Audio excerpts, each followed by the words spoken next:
Congratulate each and every one of you today. You graduated. You did it. You made it. Congratulations to you. And you did it all by yourselves. Nobody helped you. No, that's not true. That's what I thought when I was young. I starting to really make it as an actor. I came in, I talked to my mother. I said, "Ma, did you think that this was going to happen? I'd be so big and I'll be able to take care of everybody and I can do this and I can do that and I can." She said, "Boy, stop it right there. Stop it right there. Stop it right there." He said, "If you only knew how many people that have been praying for you, how many prayer groups she put together, how many prayer cloths she gave me, how many times she splashed me with holy water to save my sorry behind her," she said it. She said, "Oh, you did it by yourself? I tell you what you can do by yourself. You can go outside and get a mop and a bucket and wash them windows. You can do that by yourself." Superstar. So I'm saying that to say I want to congratulate all the parents and friends and family and aunties and uncles and grandmothers and grandfathers and teachers and friends and enemies. All the people that helped you to get where you are today. Congratulations to you all. I'm going to tell about 2-3 stories. I'm going to keep it real short. I remember my graduation. The speaker got up there, went on forever, blah, blah, blah, blah, blah, blah, blah, blah, blah. So I'm going to keep it short. Number 1, put God first. Put God first in everything you do. Everything that you think you see in me, everything that I've accomplished, everything that you think I have, and I have a few things, everything that I have is by the grace of God. Understand that. It's a gift. 40 years ago, March 27th, 1975, it was 40 years ago, just this past March, I was flunking out of college. I had a 1.7 grade point average. I hope none of you can relate. I had a 1.7 grade point average. I was sitting in my mother's beauty shop. They still call it beauty shop now? What they call it now? Yeah, I was sitting in the beauty parlor. I was sitting in my mother's beauty parlor, and I'm looking in the mirror, and I see behind me this woman under the dryer. And every time I looked up, she was looking at me, just looking me in the eye. I didn't know who she was, and I said, she said, "Somebody give me a pen, give me a pencil. I have a prophecy." March 27, 1975, she said, "Boy, you are going to travel the world and speak to millions of people." Now, mind you, I flunked out of college. I'm thinking about joining the army. I didn't know what I was going to do, and she's telling me I'm going to travel the world and speak to millions of people. Well, I have traveled the world, and I have spoke to millions of people. But that's not the most important thing, the success that I had. The most important thing is that what she taught me and what she told me that day has stayed with me since. I've been protected. I've been directed. I've been corrected. I've kept God in my life and it's kept me humble. I didn't always stick with him, but he always stuck with me.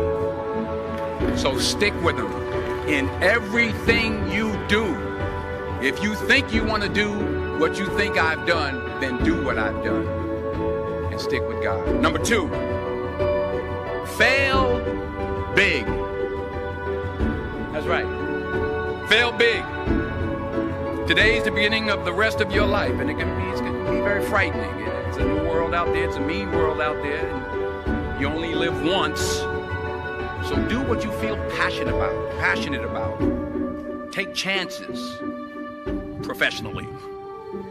Don't be afraid to fail. There's an old IQ test, was 9 dots, and you had to draw 5 lines with a pencil within these 9 dots without lifting the pencil. The only way to do it was to go outside the box. So don't be afraid to go outside the box. Don't be afraid to think outside the box. Don't be afraid to fail big, to dream big. But remember, dreams without goals are just dreams, and they ultimately fuel disappointment. So have dreams, but have goals. Life goals, yearly goals, monthly goals, daily goals. I try to give myself a goal every day. Sometimes just to not curse somebody out. Simple goals, but have goals.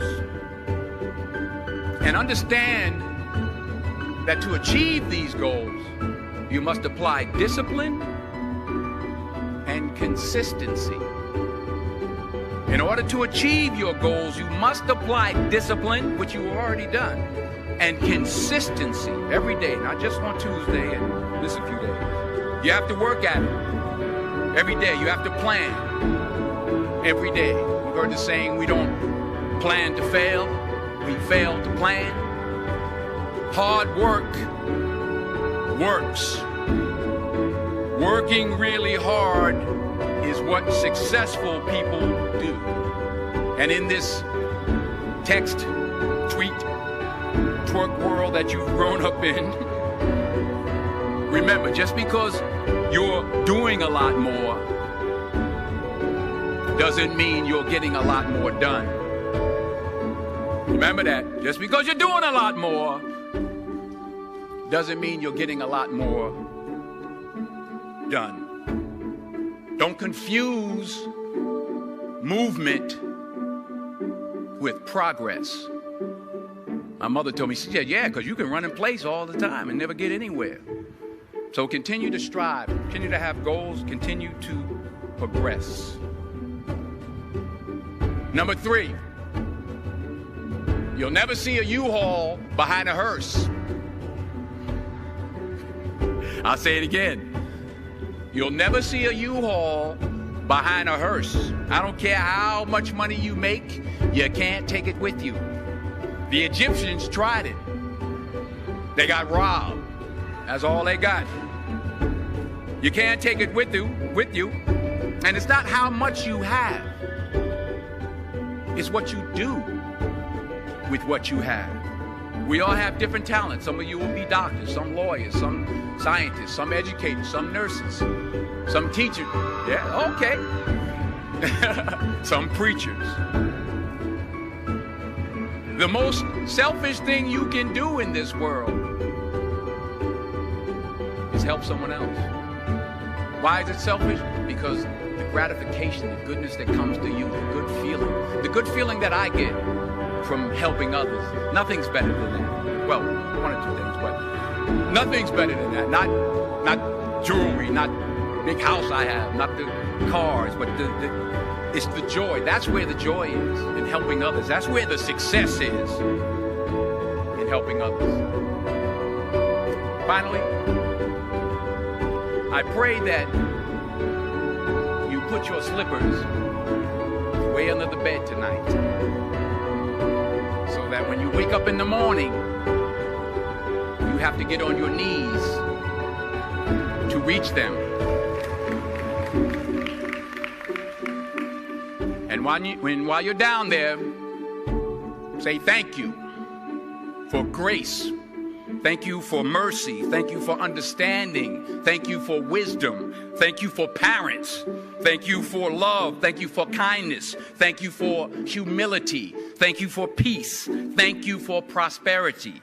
Say thank you in advance for what's already yours. That's how I live my life. That's why I am. One of the reasons why I am today. Say thank you in advance for what is already yours. True desire in the heart for anything good is God's proof to you, sent beforehand to indicate that it's yours already. I'll say it again. True desire in the heart, that itch that you have, whatever it is you want to do, that thing that you want to do to help others and to grow and to make money, that desire, that itch, that's God's proof to you, sent beforehand already to indicate that it's yours. And anything you want good, you can have. So claim it. Work hard to get it. When you get it, reach back. Pull someone else up. Each one, teach one. Don't just aspire to make a living.